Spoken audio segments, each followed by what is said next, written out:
katika hiyo bilioni 630 kuna bilioni kama 408. Hizi tunasema kwamba ni miradi ile ambayo tumewekeza, ambayo iko ndani ya mizania ya benki, na tumewekeza katika sekta mbalimbali: kilimo, afya, madini, nishati. Tunakata cross katika sekta zote za kimikakati. Lakini katika hiyo 600 ukitoa hiyo 400 ambayo iko kwenye mizania ya benki yetu, kuna kama bilioni 222. Hizi ziko kwenye ile mifuko ambayo tuna mifuko kama 9 ambayo tunasimamia kwa niaba ya wadau wa maendeleo, ambao wao wana pesa na wanasema kwamba tunatafuta wataalamu ambao wanaweza wakaisimamia hii pesa ambayo imetengwa maalum kwa ajili ya miradi maalum ya kusimamia. Tuna wadau sisi, kama nilivyosema hapo, tunasimamia maalum ambayo imetengwa na serikali, kama nilivyotoa dirisha la kilimo. Lakini pia tunafanya kazi na National Water Fund, na wao wanafungula ambao wamelitenga maalum kwa ajili ya kutoa mikopo ya bei nafuu kwenye mamlaka za maji hapa Tanzania. Lakini pia tunafanya kazi na World Bank. Tunashirikiana na Benki ya Dunia katika kusimamia kiwango cha pesa ambacho walikitenga kwa ajili ya kusupport miradi ya maji hapa Tanzania. Na nitaelezea kule kwenye matokeo kwamba katika mifuko hiyo, lakini katika benki kama TIB, katika miradi ambayo tumewekeza na matokeo ya miradi hiyo. Lakini pia kama nilivyoeleza awali kwamba jukumu letu ni kutoa mitaji kwenye miradi ya maendeleo kwa muda wa kati na muda mrefu. Kwa sisi mikopo tunayoitoa ni ya muda mrefu. Ni muda wa kati na muda mrefu, kwa maana kuanzia miaka 5 na kuendelea. Na hicho ndio kinachotutofautisha sisi na benki za biashara. Sisi ni benki ya uwekezaji. Mitaji yetu tunayotoa kuwekeza kwenye miradi ya maendeleo ni ya muda mrefu, kuanzia miaka 5 mpaka miaka 15. Lakini uwekezaji wetu tumewekeza kwenye miradi ya maendeleo kwenye sekta binafsi kwa 93.6, lakini pia tumewekeza kwenye miradi ya sekta ya umma kwa 6.4. Naomba niende moja kwa moja kwenye matokeo ya uwekezaji. Kama nilivyosema awali kwamba Benki ya Maendeleo TIB sisi ni benki ya kisera, kwa maana jukumu letu kubwa ni kuendelea kushirikiana na serikali kutimiza zile sera za serikali, lakini malengo ya serikali hususan kwenye miradi ya maendeleo.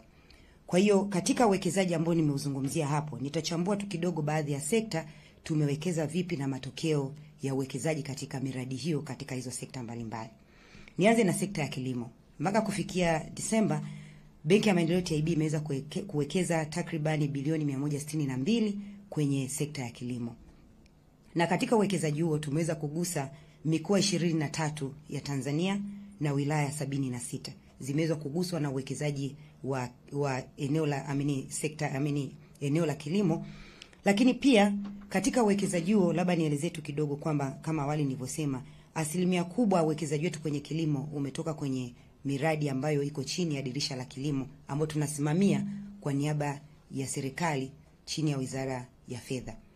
Ni dirisha la kilimo ambalo linatoa mikopo ya bei nafuu, kwa maana ya kwamba interest rate kwenye dirisha hili kwa yule mkopaji wa moja kwa moja ambaye kwamba ni kampuni inakopa na inafanya activity yoyote ya kilimo kwenye mnyororo mzima wa kilimo, anakopa kwa 5%. Lakini kwa ile taasisi ambayo inakopa kwa ajili ya kwenda kukopesha, yeye anakopa kwa 4%. Kwa ni dirisha ambalo linamwezesha au linawezesha watu wa kati pamoja wafanyabiashara au wakulima wa kati na wa juu. Lakini pia katika uwekezaji huo kwenye kilimo ambao nimesema kwamba mikoa 23 na wilaya 76 zimeweza kunufaika, imeweza kuzaa ajira 10,500. Lakini pia hatujaziacha SACCOS. Kuna SACCOS ambazo zimeweza kunufaika takriban 78 ndani ya Tanzania. Kwa hiyo kwa upande wa kilimo unaweza ukaona kwamba jinsi gani ambavyo tumeweza kugusa karibia mikoa 23, wilaya 76, lakini kikubwa ni kwamba hatuangalii tu kwamba tumewawezesha wakulima wameweza kupata mkopo na wameweza labda kujiinua katika biashara, lakini watu gani wengine ambao wameweza kunufaika na uwekezaji huo. Ndio maana tumesema kwamba katika kuwekeza kwenye kilimo kuna ajira ambazo zimeweza kupatikana takribani ajira 10,000. Kwa hiyo Benki ya Maendeleo hatuangalii tu kwamba tumekopesha, lakini yule tuliyemkopesha kafanya nini kingine, kachangia nini kwenye jamii ambayo inamzunguka, lakini kimoja kikubwa ikiwa ni ajira. Naomba niende kwenye sekta ya maji. Katika sekta ya maji mpaka kufikia Disemba 2024, Benki ya Maendeleo ilikuwa imekopesha miradi 106, imewekeza kwenye miradi 106, lakini miradi hiyo 10 ni mamlaka za maji za hapa nchini. Labda katika mamlaka ya maji niongelee kwamba kwanza kuna pesa ambayo Benki ya Maendeleo imewekeza kwenye mamlaka za maji kutoka kwenye pesa ya benki, lakini vile vile kuna mamlaka za maji ambazo benki imewekeza kwa niaba au kwa kusimamia dirisha la National Water Fund. Kama nilivyosema kwamba jukumu letu lingine ni kusimamia fund au mifuko kwa niaba ya wadau wa maendeleo. Kwa National Water Fund ni miongoni mwa wadau wa maendeleo ambao tunasimamia dirisha lao, ambao kuna fedha maalum wameitenga kwa ajili ya kukopesha mamlaka za maji ili ziweze kuendelea kufanya jitihada au kuunga mkono jitihada za serikali kuhakikisha kwamba miundombinu inaboreshwa na watu wanaweza kupata maji safi na salama. Kwa tuna miradi kama 106 ikiwemo mamlaka za maji, lakini pia hatukuweza kuziacha jumuiya za watumiaji maji vijijini. Katika project hii tunafanya kazi na Benki ya Dunia, World Bank. Kwa maana kwamba tumeweza kusaidiana na World Bank, wao wameweza kutoa ruzuku kwa asilimia 60, lakini Benki ya Maendeleo tumeweza kutoa mikopo ya bei nafuu kwa asilimia 38.5, na asilimia 1.5 inayobakia wale wa jumuiya za maji vijijini na wao wanachangia katika kutekeleza mradi huo. Lakini ni mradi gani? Zile jumuiya za maji vijijini walikuwa wanatumia diesel kwa ajili ya kupampu maji, ambao kwanza ni gharama kununua diesel, lakini pili hata maintenance yake ilikuwa ni ghali. Lakini Benki ya Maendeleo TIB kwa kushirikiana na wadau wa Benki ya Dunia tuliweza kuja na mbadala kwamba badala ya kutumia diesel basi hizi jumuiya za maji ziweze kutumia umeme jua ambao ni bei nafuu, lakini ili kuweza kuzifanya jumuiya za maji ziweze kuwa endelevu, kwa sababu kama maintenance yake ni nafuu basi hata maji wananchi watayapata kwa bei ambayo ni nafuu. Na ndio adhima ya serikali yetu ya awamu ya 6 ambayo inaongozwa na Dr. Samia Suluhu Hassan, kwamba kuhakikisha kwamba tunapofika tufike mahali kwamba maji vijijini yaweze kupatikana kwa asilimia 85, lakini na mjini kwa asilimia 95. Kwa sisi hilo TIB tumekuwa tukilifanya kwa vitendo kwa kushirikiana na wadau mbalimbali. Na ukiangalia sasa katika huu uwekezaji ambao tumefanya kwenye maji, jumla wananchi 870 wameweza kunufaika na miradi hii ya kutoa maji safi na salama. Lakini pia sio tu maji safi na salama, karibu na makazi. Kwa maana ya kwamba maji safi na salama ikiwa karibu na makazi ndio ile dhama ya kwamba tunamtua mama maji kichwani. Anapata ni muda mfupi sana wa kwenda kuchukua yale maji, na anapata muda mrefu wa kufanya shughuli zingine za maendeleo, kuliko kwamba ile distance walikuwa nenda mbali ya kwenda kuchukua maji na kuweza kufanya shughuli zingine za maendeleo kama vile ambavyo inapaswa kuwa. Tumewekeza takribani ya bilioni 22 kwenye miradi ya maji, na mikoa ambayo imeweza kunufaika ni mikoa ya Dodoma, Singida, Shinyanga, Tanga, Mtwara, Iringa, Morogoro, Ruvuma, Mbeya na Dar es Salaam, Kagera na Mara. Na katika uwekezaji huo kuna kilomita 425 za mtandao wa usambazaji wa maji katika maeneo tuliyoyataja hapo wameweza kunufaika. Kwa hiyo kama nilivyosema, wananchi 870 wameweza kunufaika kwa kupitia uwekezaji wa TIB kwenye mamlaka za maji, lakini pia kwenye jumuiya za watumiaji maji vijijini, tukishirikiana na mfuko wa maji wa taifa, lakini pia tukishirikiana na wadau wa benki wa World Bank, lakini na sisi wenyewe kama Benki ya Maendeleo TIB.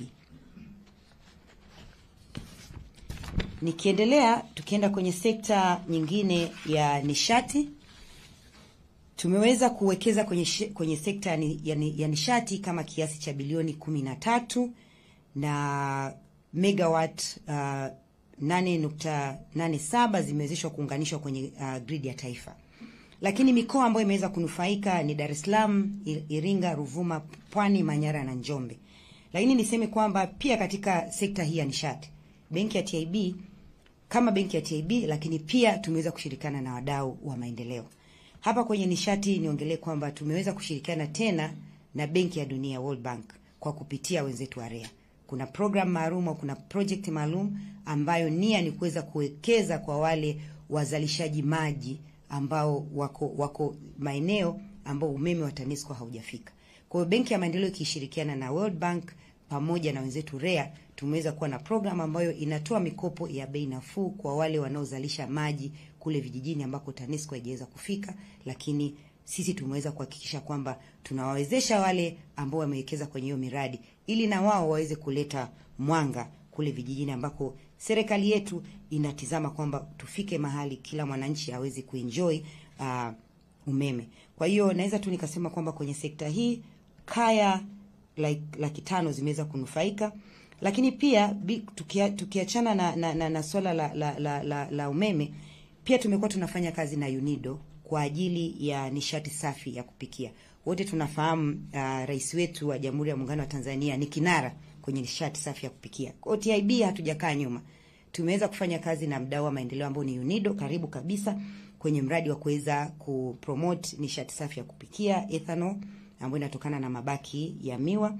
Na katika tumeanza hii project tukiwa tuna dhamira ya kwamba at least tuje tufikie kaya 500,000 kwa kuanzia mkoa wa Dar es Salaam waweze kutumia nishati safi na salama kwa ajili ya kupikia. Na project hii ikiwa successful, basi tutaanza kwenda na mikoa mingine ikiwemo pamoja na Zanzibar. Na mpaka sasa hivi tumeshaweza kukava kaya 87,000, lakini lengo ni kufikia kaya 500,000. Tumeanza na Dar es Salaam na baadaye tutakwenda kwenye mikoa mingine ya Tanzania bara na visiwani. Kwa hiyo naweza nikasema tu kwenye sekta ya nishati hatujakaa nyuma, tumeendelea tuko bega kwa bega kutekeleza majukumu yetu na tumeweza kuwekeza kiasi cha bilioni 100 na tumewekeza Tanzania bara hususan mkoa wa Arusha na Kilimanjaro, lakini pia na Zanzibar tumeweza kuwekeza kama Benki ya Maendeleo. Na kwa kupitia mnyororo wa sekta ya utalii, zaidi ya wananchi 206 wameweza kupata ajira za kudumu. Kwa kama nilivyosema awali kwamba Benki ya Maendeleo TIB hatuangalii tu kwamba tumetoa mkopo basi tufuatilie ulipwe, lakini impact, positive impact kwenye ile miradi ambayo tumewekeza inafanya nini kwenye jamii inayozunguka. Kama umeangalia katika kila sekta tumeangalia kwamba jamii imefanikiwa nini, kaya zimepata maji kaya ngapi, lakini kwenye hii kwamba tuna miradi tumeweza kuwekeza ya hoteli, tumewapa kwa ajili tunapata fedha labda za watalii wanaokuja za kigeni, lakini jumuiya inayozunguka kuna ajira ambayo tumeweza kufanya assessment na kuona kwamba kuna ajira za wananchi kama 206 ambao wameweza kupata ajira za kudumu kwa kupitia miradi ambayo Benki ya Maendeleo imewekeza. Nikienda kwenye sekta ya nyumba au nyumba na maendeleo ya makazi, tumewekeza takribani bilioni 24 na jumla ya miradi kama 3 katika sekta hii, lakini tumefanya kazi pia kwa muda mrefu sana na Shirika la Nyumba la Taifa katika jitihada zake za kuweza kusukuma gurudumu la maendeleo kwa upande wa makazi. Lakini pia katika kuwekeza kwenye upande wa makazi, jumla ya makazi 440 yameweza kupatikana kwa kupitia uwekezaji wa TIB, lakini pia wananchi zaidi ya 400 wamepata ajira katika kipindi cha utekelezaji wa mradi huo. Kwa hiyo again sisi tunaendelea kwamba tunaangalia tunatekeleza miradi ya maendeleo, lakini nini ambao wanafaidika, ni kitu gani wanafaidika zile jumuiya ambazo zinazunguka katika ile miradi. Na hiyo ndio maana halisi ya kwamba ni Benki ya Maendeleo, tunaangalia maendeleo ya wale wananchi ambao wako jirani na ile miradi ambayo sisi tunawekeza. Kwa zaidi ya wananchi 400 waliweza kupata ajira katika kipindi cha utekelezaji wa mradi wa nyumba na maendeleo ya makazi, na tumeweza kuwekeza bilioni 24 katika eneo hili na kuwa na nyumba au makazi ya takribani 440. Kwenye sekta ya madini tumeweza kuwekeza kiasi cha bilioni 104 na mkoa ambao imeweza kufaidika na uwekezaji huu ni Mara, lakini wananchi zaidi ya 1200 wameweza kupata ajira kupitia miradi ya madini au kupitia uwekezaji wa Benki ya Maendeleo TIB kwenye miradi ya madini. Kwa ni sekta kama nilivyosema awali, sisi tumewekeza katika sekta mbalimbali, lakini bila kuacha elimu. Tuko kwenye sekta ya elimu pia ambapo tumewekeza takribani bilioni 4 na zaidi ya wanafunzi 4200 wamenufaika na miradi ambayo tumewekeza kwenye sekta ya elimu. Na mikoa ambayo imenufaika mpaka sasa hivi hasa ni Dar es Salaam, lakini na pia mkoa wa Moshi. Na zaidi ya wananchi 241 wamepata ajira katika sekta ya elimu kwa kupitia uwekezaji wa Benki ya Maendeleo TIB. Lakini nini nikisema niweze kusummarize matokeo ya uwekezaji uliofanywa kama ambavyo nimewatake through. Tumeona katika wasilisho letu kwamba tumeweza kutengeneza ajira za muda mfupi na za kudumu.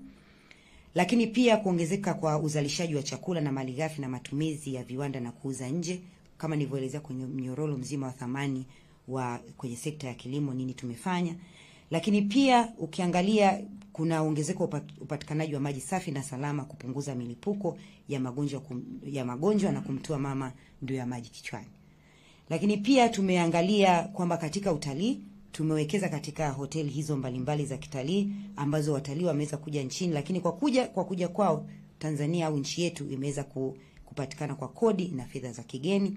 Lakini pia kwenye uwekezaji wa makazi, wananchi wanapata makazi bora kwa gharama nafuu. Yanaweza kapo ni makazi lakini yanaweza kawa ambayo sio affordable. Kitu tumefanya kazi vizuri na wenzetu wa NHC, tumeweza kuwekeza na wanaweza kutoa makazi ambayo ni affordable. Ni makazi ambayo ni bora lakini kwa gharama nafuu. Na yazungumza hayo kwamba nikimaanisha kwamba kwa ujumla matokeo haya ambayo sisi yametokana na uwekezaji wetu yameweza kugusa malengo ya maendeleo endelevu SDGs.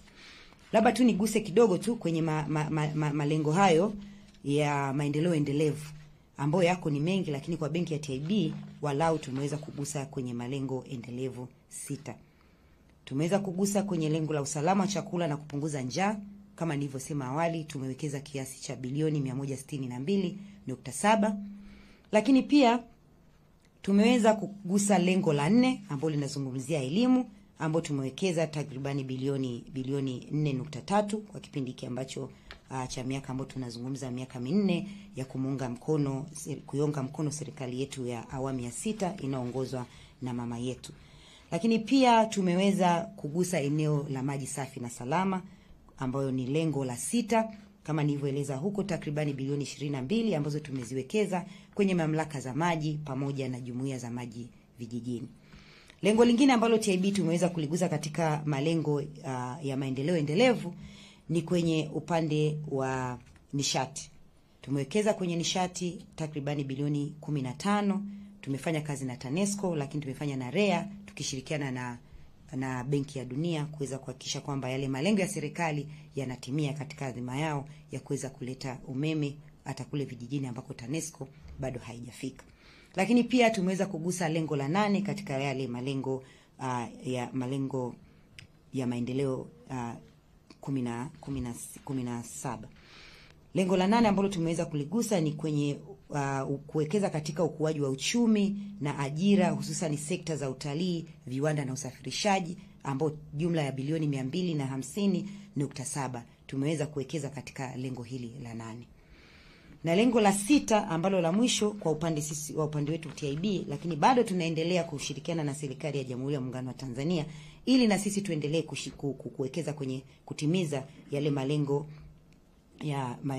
ya maendeleo endelevu, ikiwemo ni sekta ya kuboresha miji na jamii endelevu kupitia miradi kama NHC ambayo nilikuwa nimesema. Kuna miradi kadhaa ya apartment ambayo tumewekeza, lakini pia tumewekeza kiasi cha bilioni 24.7 katika kipindi hiki ambacho mama yetu amekuepo katika madaraka kipindi cha miaka 4. Naomba tu niende moja kwa moja kwa kukaribia kuwasilisha, niende kwenye mwelekeo wa utekelezaji wa majukumu yetu kwa mwaka 2025. Kama nilivyosema awali kwamba Benki ya Maendeleo ni taasisi ya kisera ambayo jukumu na lengo letu kubwa ni kuunga mkono jitihada za serikali katika kutekeleza sera, mikakati ya kitaifa, hususan kwenye utekelezaji wa miradi ya maendeleo. Kwa tunavyokuwa tunajipanga kama Benki ya Maendeleo, tunaangalia dira ya maendeleo ya taifa, lakini tunaangalia mpango wa taifa wa maendeleo, pia tunaangalia mpango mkuu wa uendeshaji wa sekta ya fedha na vipaumbele vya serikali ya awamu ya 6. Kwa kila tunavyoweka malengo yetu au mwelekeo wetu, tunakuwa tumeangalia serikali yetu kama benki au kama taasisi ya serikali, inabidi tunajikita katika malengo ya serikali. Kwa hiyo kwa 2025 mwelekeo wetu wa kama benki ya TIB, kwanza kabisa ni kukuza mtaji wa benki kwa kushirikiana na taasisi za fedha za kimataifa ili kupata mikopo ya riba nafuu, ili na sisi tuweze kutoa mitaji kwenye miradi ya maendeleo ambayo ni nafuu.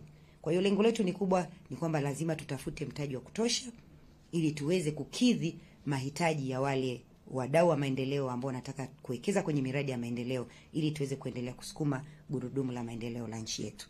Lakini pia kupitia mradi wa upanuzi wa nishati ya umeme vijijini ambao niliongea kwamba tunashirikiana na Benki ya Dunia pamoja na wenzetu REA, bado tutaendelea na huo mkakati hata kwa 2025 ili tuendelee kuhakikisha kwamba umeme unakwenda mpaka kule vijijini ambako TANESCO haijafika. Kwa kupitia programu hii TIB tutaendelea kufanya kazi na Benki ya Dunia, lakini pia na wenzetu wa REA. Lakini lingine nilizungumzia kuhusiana na nishati safi na salama ya kupikia. Bado tumetoa kipaumbele kwa mwaka 2025 kufanya kazi na wenzetu wadau wetu wa maendeleo UNIDO kuendelea na nishati safi na salama ya kupikia ya ethanol. Kama tulivyoanza, nimesema tumeanza na Dar es Salaam, lakini lengo ni kufika mikoa mingine ya Tanzania bara na visiwani. Kwa hiyo ni miongoni mwa mwelekeo wetu wa 2025. Lakini pia kwenye maji bado tutaendelea, ni kipaumbele ili tuweze kuendelea kuunga mkono jitihada za serikali katika maji safi na salama.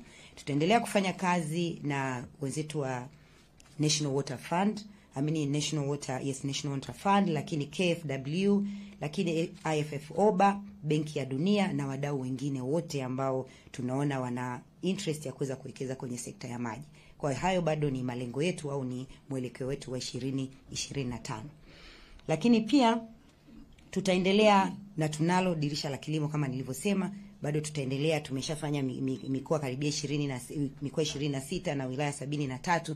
Tunaendelea kuwekeza ya kilimo kama nilivyosema, sio tu wanaolima lakini wafugaji, wavuvi wote wanaingia kwenye kunufaika na dirisha hilo la kilimo.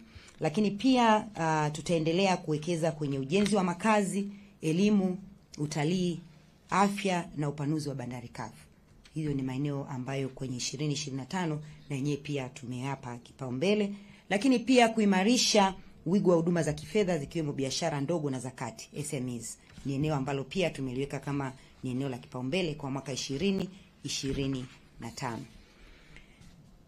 Naomba niwasilishe au nihitimishe kwa kusema kwamba Benki ya Maendeleo TIB kama nilivyosema awali tumewekeza takribani bilioni 600 zikiwepo bilioni 403 katika miradi ya sekta mbalimbali, lakini pia zikiwemo bilioni 222 kwenye mifuko ambayo tunaisimamia kwa niaba ya wadau wa maendeleo wakiwemo serikali na wadau kama World Bank, National Water Fund na UNIDO.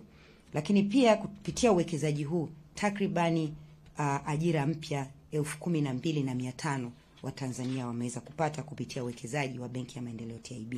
Lakini TIB tutaendelea kutekeleza majukumu yetu kwa uweledi kabisa ili kufikia azma ya serikali ya awamu ya 6 inayodhamiria kuimarisha mazingira ya uwekezaji wa moja kwa moja wa ndani na wa nje kwa maendeleo ya wananchi na ustawi wa uchumi wa Tanzania. Lakini niseme tu kwamba kwa wale wadau wa maendeleo, najua naongea leo na wanahabari, Benki ya Maendeleo TIB kama jukumu letu tulivyolielezea la kutoa kutoa mitaji kwenye miradi ya maendeleo kwa muda wa kati na muda mrefu. Ningependa tu kuendelea kuwakaribisha wadau wa maendeleo ili waweze kuja kuwekeza, kushirikiana na sisi kuwekeza kwenye miradi ya maendeleo. Lakini pia wadau wa maendeleo ambao wanafungu ambalo wameliweka kwa ajili ya miradi ya maendeleo. Sisi tuna utaalamu wa muda mrefu tu wa kuweza kusimamia hiyo pesa na kuhakikisha kwamba miradi ya maendeleo inatekelezeka vile ambavyo ilikuwa imekusudiwa. Kazi iendelee.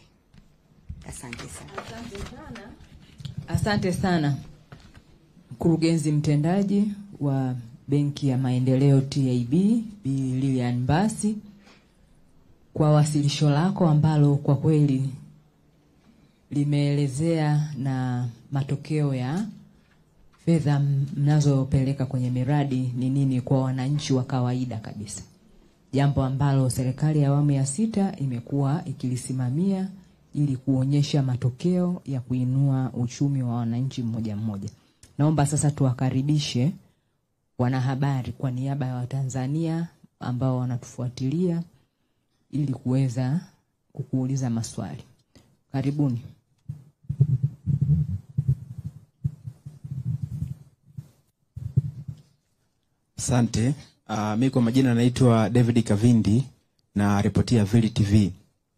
Mkurugenzi wa Benki ya Maendeleo ya Taifa, ningependa kufahamu mikakati yenu ni ipi katika kufikia haya malengo 17 ambayo ni malengo ya kimkakati ya taifa katika miaka 4 ijayo.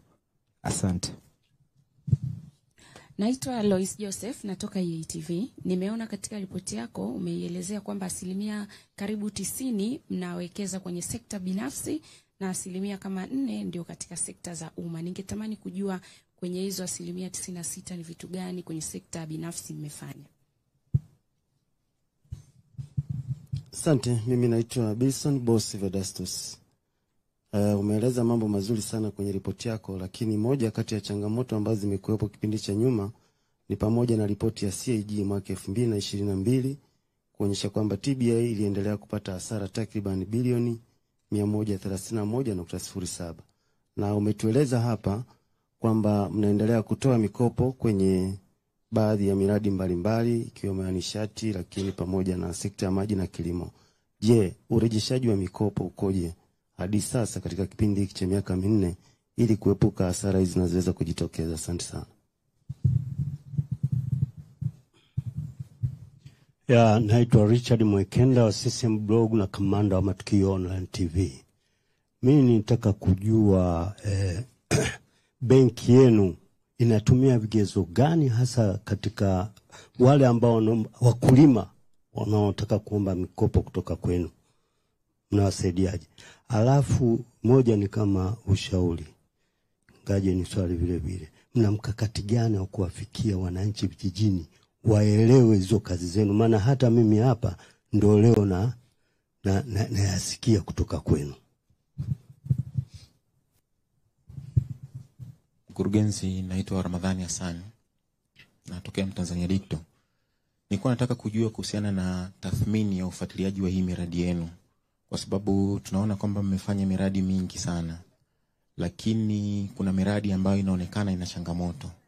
Sasa hii ambayo mmekutana ina changamoto, mmekuwa mkichukua hatua gani? Na ningependa kujua kwamba ni miradi ipi ambayo ina changamoto nyingi na nyinyi mmechukua hatua gani kuweza kuhakikisha kwamba ile miradi inakamilika, kwa sababu tunaona kwamba bado kwenye maji watu wanahangaika sana na changamoto ni kubwa mno. Sasa miradi yenu ambayo imekwama, mmechukua hatua gani? Mimi naitwa Amida, naandikia Matukio Daima.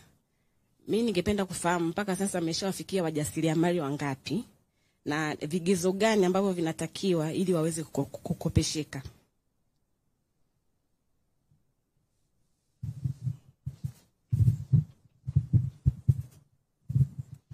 Asante, naitwa Sakina Abdul Masudi kutoka Uhuru FM. Mimi naomba nifahamu TIB mnashirikiana vipi na shirika la viwanda vidogo SIDO?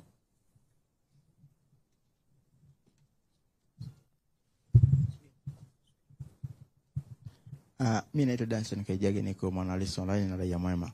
Nitaka kujua kwa hivi sasa akina mama wanaonekana kwamba ndio wachakalikaji wakubwa sana katika maeneo mbalimbali. Ni vipi, ni namna gani wameweza kushiriki katika kupata pesa za maendeleo kutokea kwenye benki yenu?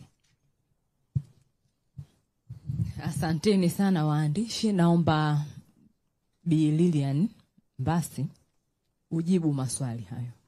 Asante, nashukuru kwa maswali. Labda nianze na swali la kwanza, mikakati tulionayo kufikia malengo 17. Kama nilivyosema awali, so far tumeweza kugusa malengo 6. Na bado tunaendelea kuangalia malengo mengine ambayo tunaweza tukayafikia kama Benki ya Maendeleo TIB. Lakini mikakati, la kwanza kabisa kama nilivyosema kwamba tunahakikisha kwamba tunaimarisha mtaji wetu, kama nilivyosema kwamba tunashirikiana na wadau mbalimbali ambao wanaweza kutoa mitaji au fedha kwa bei nafuu ili sisi tuweze kukopa na sisi tuweze kukopesha kwa bei nafuu. Kwa kikubwa kabisa ni kuongeza muscles zetu za kuweza kuwa na mtaji wa kutosha na sisi tuweze kukopesha. Lakini pili ni kuweza kujitangaza, wale wadau wa maendeleo waweze kujua kuna hiyo huduma ambayo inapatikana TIB katika sekta mbalimbali za kimkakati. Kwa hiyo ukiangalia kwenye mkakati wetu wa miaka 5 unaonyesha wazi kabisa malengo yetu ni yapi na kwamba labda ni jinsi gani tunaweza tukafikia hayo malengo 17. Tumeanza na malengo 6, lakini taratibu tutafika malengo ambayo na serikali yetu nafikiri sofa tumeweza kufikia kama malengo 12 if I'm not mistaken. Kwa na sisi tunakwenda sambamba na serikali ambavyo focus yake ilipo. Lakini pia kuna swali la kuhusiana na 90% na 4% kwamba hizo 90% za sekta binafsi ni zipi. Nafikiri wakati nawasilisha, ukiangalia kwenye miradi mingi ambayo tumewekeza, ukiachana kwenye sekta za umma zaidi ni mamlaka za maji, tumeongelea NHC, tumeongelea TANESCO, lakini sekta nyingi tulizozitoa binafsi ni kwenye miradi ya mining, ukiangalia miradi ya afya, ukiangalia miradi ya elimu, ukiangalia kwa sababu shule nyingi ambazo tumewekeza ni za private. Ukiangalia kwenye hoteli ambazo tumewekeza kwenye upande wa utalii ni private. Kwa 90% au asilimia kubwa ya uwekezaji na matokeo ambayo tumeyatoa kwa 90% ni sekta binafsi. Ni 6% ambayo ni sekta ya umma. Kwa hiyo yani ukiangalia hii miradi yote tuliyoelezea, asilimia kubwa ni sekta binafsi. Sasa nikisema nianze kuitaja nafikiri itakuwa ni mingi kidogo, lakini tutashare hii presentation ili muweze kuona. Umeongelea ripoti ya CAG ya 2022 kuhusiana na kwamba taasisi ilitengeneza hasara, na sasa tumejipangaje au tumefanya nini kwenye hii miaka labda niseme 2023 2024. Kizuri ni kwamba unaweza kuwa kuna changamoto, lakini hamna kitu kizuri kijua changamoto ni ipi iliweze kuifanyia kazi na kuitatua. Ukiangalia ripoti ya CAG ya mwaka 2023, kutoka hiyo hasara ambayo umeizungumzia mwaka 2022 ilipungua, ilikwenda mpaka hasara ya bilioni 5. Lakini ukiangalia mahesabu yetu ya 2024 ambayo bado ukaguzi hujamalizika, lakini ambayo tu ni draft, tumetengeneza faida baada ya taksi, baada ya kodi ya shilingi bilioni 4.5. Kwa tumetoka kwenye hasara tumeingia kwenye faida. Lakini pia kwenye swala la vigezo vya wakulima wanaohitaji kuja kukopa kwenye dirisha la kilimo, kwanza kabisa tuna checklist ambayo tukitoka hapa nitaomba timu yangu inaweza ikatoa, lakini kikubwa ni kwamba sisi kama nilivyosema kwamba tunatoa ushauri. Kwa hiyo mtu akitaka kuja kukopa, kwanza tunaweka mlango wazi, afike, tuzungumze naye, tujue ni mradi gani ambao anataka kuwekeza, na vile kumteki through kwenye masharti ambayo anapaswa kuyatimiza. Kwa hiyo lazima kwamba tujue ni mradi gani na ni mradi ambao unakopesheka, na kama kuna mapungufu labda ni yapi ambayo anatakiwa kuyaboresha ili aweze kupata mkopo kutoka Benki ya Maendeleo TIB. Lakini masharti makubwa ni kuwa na security, lakini kuwa na mradi ambao unakopesheka, lakini pia kuhakikisha kwamba uwezo wako au uwezo wa huo mradi, yani ni mradi ambao unaweza kukopesheka na ni mradi ambao unaweza kuwa na uwezo wa kulipa hapo baadaye. Lakini swala zima la security au dhamana ni la msingi. Kwa hiyo vigezo vipo vingi, lakini kabla hujapewa vigezo, tunakupa ushauri, tunakaa na wewe, tunaangalia mradi ulionao, lakini tunaweza tukakushauri kwamba katika mradi huu unatakiwa uweke maandalizi yako yapi na masharti yetu ni yapi. Lakini niwaondoe hofu kwamba masharti kwenye dirisha la kilimo ni masharti ambayo ni nafuu kabisa na yanawezekana. Lakini pia mkakati wa kuwafikia watu vijijini, wengine mmeweza kutusikia leo. Nafikiri na hii ni platform ambayo inatusaidia kuendelea kujitangaza. Tumekuwa tunatangaza miradi yetu kwenye TBC kila Ijumaa. Mwaka jana tulikuwa tunafanya kila Ijumaa, mwaka huu tulikuwa tunafanya kila mwezi, lakini tunajitahidi, one of the mkakati ni huo kwamba tunatangaza project zetu ambazo tumefinance na maendeleo yake kwenye TV yetu ya TBC, lakini tutaendelea na kwenye vyombo vingine vya habari. Na miongoni mwa kipaumbele chetu cha mwaka 2025 ni pamoja na kuhakikisha kwamba tunaendelea kuuza bidhaa na huduma za benki yetu ya maendeleo. Kwa hiyo baba, tutasikika tu. Tumeshaweka mkakati mkubwa tu wa kuweza kuhakikisha kwamba benki inajulikana na tunapata wadau ambao wanataka tuweze kusaidia nao kuwekeza kwenye miradi ya maendeleo. Lakini vile kwamba tathmini ya miradi yenye changamoto na ni miradi ipi. Kwenye miradi kuna changamoto mbalimbali.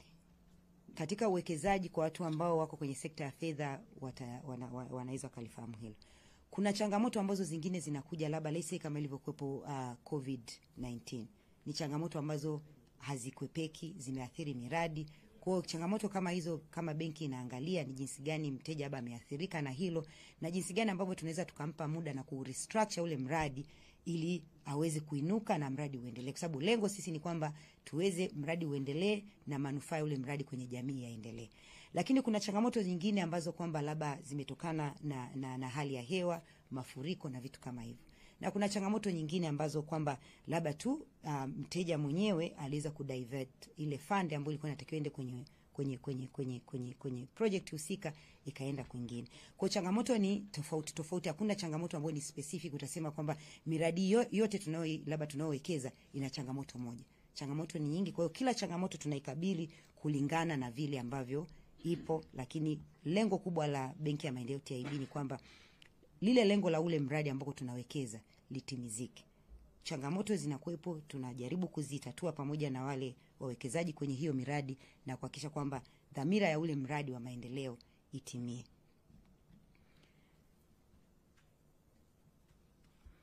Swala la wajasiriamali wangapi na vigezo, wajasiriamali wangapi na vigezo, na nitaomba watu wangu waniangalizie hapo takwimu, lakini so far kama tukiongelea wajasiriamali wengi wao ni kwenye dirisha la kilimo zaidi, kwa sababu kwenye miradi hii mingine ninaweza nikasema ni miradi mikubwa zaidi, lakini kwenye dirisha la kilimo wajasiriamali yani wanaweza nikasema kwa asilimia kubwa kwenye dirisha la kilimo tuna hawa wajasiriamali takriban kama miradi 200 na kitu, lakini tutapata namba kamili, timu yangu itanisaidia hapo. Ushiriki wa SIDO nafikiri ni miongoni mwa ushiriki ambao tumeufanya sana mwaka huu. Hata hivi karibuni tulikuwa nyanda za kaskazini, lakini pia tunategemea kwenda upande wa Lake Zone kukutana na wenzetu wa SIDO, lakini pia tumeshakuwa tumekutana nao Dar es Salaam. Lakini ni miongoni mwa mikakati kama tulivyosema kwamba kwa mwaka 2025 tunajikita kwenye SMEs na SIDO wako humo, na ndio wadau ambao tunatarajia tuweze kufikia malengo yetu ya miradi ambayo ni SMEs kwa 2025. Kwa hiyo SIDO ni wadau wetu wakubwa na tumeshakuwa tunafanya nao forum mbalimbali kuweza kuwapata wale wajasiriamali au wale wafanya biashara ambao wako chini au ambao wanakuwa organized pamoja na SIDO.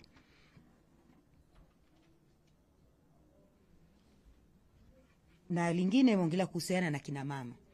Mpaka sasa hivi kwa uwekezaji ambao tumeweka TIB ambao nimeuelezea, 11% miradi hiyo inasimamiwa na wanawake, kwa maana kwamba viongozi wa miradi hiyo ni wanawake au wamiliki wa miradi hiyo ni wanawake. Ni 15%.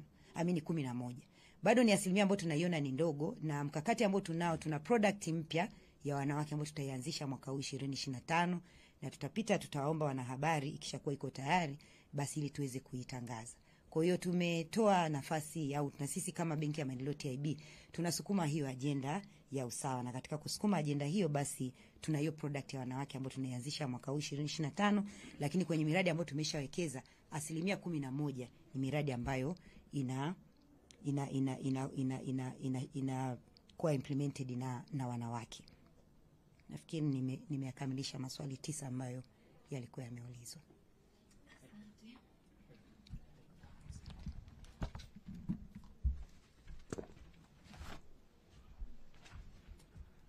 Kuna swali moja la takwimu, ndugu wanahabari, mtapewa, maana bado wataalamu wanazihakiki, lakini mtapewa. Kwa niaba ya msemaji mkuu wa serikali na katibu mkuu wa Wizara ya Habari, Utamaduni, Sanaa na Michezo, naomba nikushukuru sana Bi Lilian Mbathi, mkurugenzi mtendaji wa Benki ya Maendeleo TIB, pamoja na